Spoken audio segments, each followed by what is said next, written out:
Halo Sobat Mandura, kembali lagi bersama Rapot Mandura Podcast.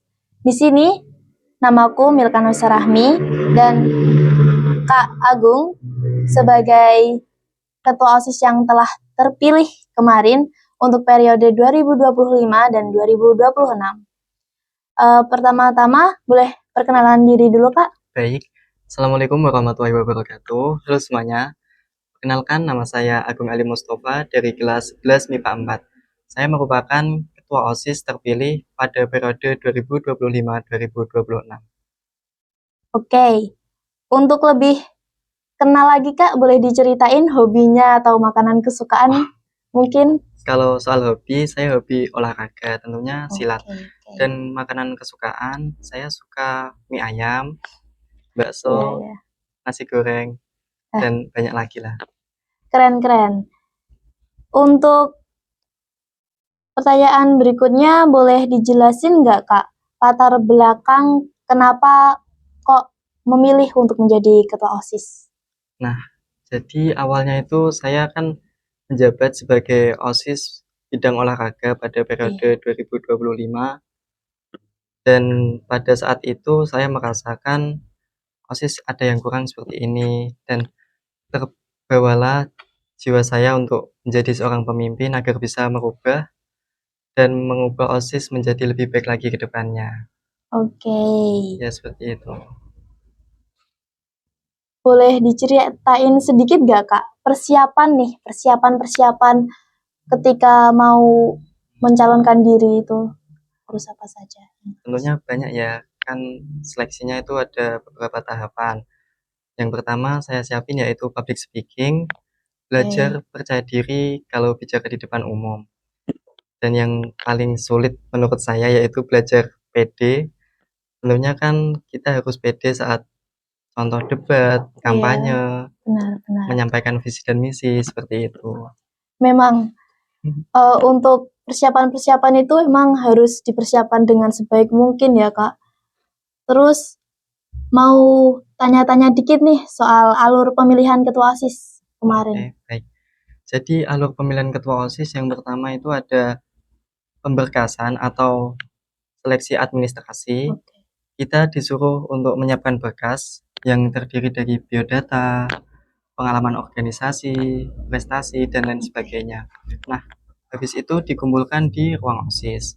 Setelah seleksi administrasi selesai, kita melaksanakan sejak itu seleksi offline, di mana dilakukan pada hari Minggu yang meliputi tes tertulis, tes public speaking, dan juga tes wawancara. Yang selanjutnya yaitu ada pengumuman kandidat siapa saja yang lolos pada seleksi ketua dan wakil ketua OSIS periode 2025-2026. Setelah diumumkan itu ada yang namanya kampanye. Kampanye itu kita disuruh ke kelas-kelas untuk menyampaikan visi dan misi selama menjadi OSIS periode 2025-2026. Masa kampanye itu 2 hari. Yang pertama itu hari Selasa kalau nggak salah ya. Hari Selasa itu dilakukan di sesi pertama kelas 10 dan setengah kelas 11. Dan di sesi kedua itu kita kampanye lagi, di mana kelas 12 dan setengah kelas 11 tadi. Setelah selesai kampanye, kita melaksanakan debat terbuka yang dilaksanakan di Mandua Rembang, tepatnya di aula pada hari Kamis. Nah, saat itu kan debatnya mengundang OSIS dari luar sekolah. Tentunya membuat saya sedikit takut dan grogi, apalagi harus berbicara dan menyampaikan visi misi di depan umum. Tapi alhamdulillahnya saya bisa menjawab segala pertanyaan yang diberikan dari narasumber dari luar sekolah itu. Nah, setelah debat itu untuk pencoblosannya diundur selama 3 hari. Yang dilakukan pada hari Selasa kemarin ya. Nah, saat itu perasaan saya sedikit takut, deg-degan, apalagi ini pertama kali saya mencalonkan diri sebagai ketua OSIS. Tentunya ada perasaan takut dan grogi lah di dalam diri saya. Tapi alhamdulillahnya pada penghitungan suara saya diamanahi untuk menjadi ketua OSIS pada periode 2025-2026. Ya, seperti itu.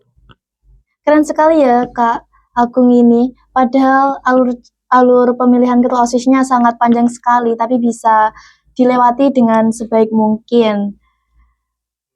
Selanjutnya, detail hasil pemilihan dan perasaan ketika setelah terpilih gitu. Boleh Baik, diceritakan? jadi detail pemilihan kemarin itu ada sesi penghitungan suara yang Iya. dilakukan tepatnya di pukul 3:30. Itu sangat menegangkan sekali tentunya bagi saya karena Iya. merupakan penghitungan suara yang menentukan siapa yang lolos menjadi ketua dan wakil ketua OSIS.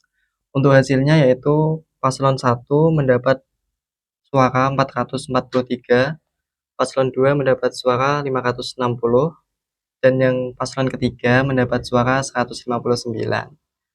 Nah, jadi perasaan saya kemarin itu sangat senang dan sedikit bingung lah intinya. Nggak nyangka aja bisa kepilih dan menjadi ketua OSIS pada periode 2025-2026.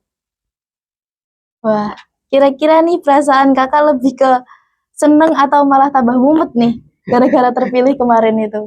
Tentunya ya campur ya. Ada senangnya dan ada Iya, mumetnya. Seperti itu. Oke, yang terakhir nih, boleh tanya nggak Kak? Kira-kira kedepannya nanti OSIS ini, OSISman 2 Rembang akan dibawa atau akan menjadi seperti apa sih? Nah, ya tentunya yang saya inginkan OSIS itu bisa menjadi wadah kreativitas, menjadi wadah aspirasi bagi para siswa-siswi Mandua Rembang, tentunya dapat menjembatani komunikasi antara siswa dengan pihak sekolah. Nah, saya ingin untuk suara siswa itu didengar oleh pihak madrasah. Jadi madrasah itu bisa mengevaluasi apa yang kurang dari madrasah itu sendiri, seperti itu. Baik, selesai ya Kak ya. Semoga kedepannya nanti OSISman 2 Rembang bisa menjadi OSIS yang lebih baik, dan karena dipimpin oleh Ketua OSIS baru periode 2025-2026 oleh Kak Agung, ya semoganya dapat menjadi wadah aspirasi siswa untuk menjadi madrasah yang lebih baik ke depannya. Amin. Amin. Boleh jargon dulu nih Kak, Oh, dipimpin boleh banget. oleh Kak Agung. Osman, Bisa. Osman, Bisa. Osman Dura. Luar biasa. Gitu dulu teman-teman, boleh di like dan subscribe dan komen. Sekian dari saya. Wassalamualaikum warahmatullahi wabarakatuh. Waalaikumsalam warahmatullahi wabarakatuh. Segitu dulu. Jelek.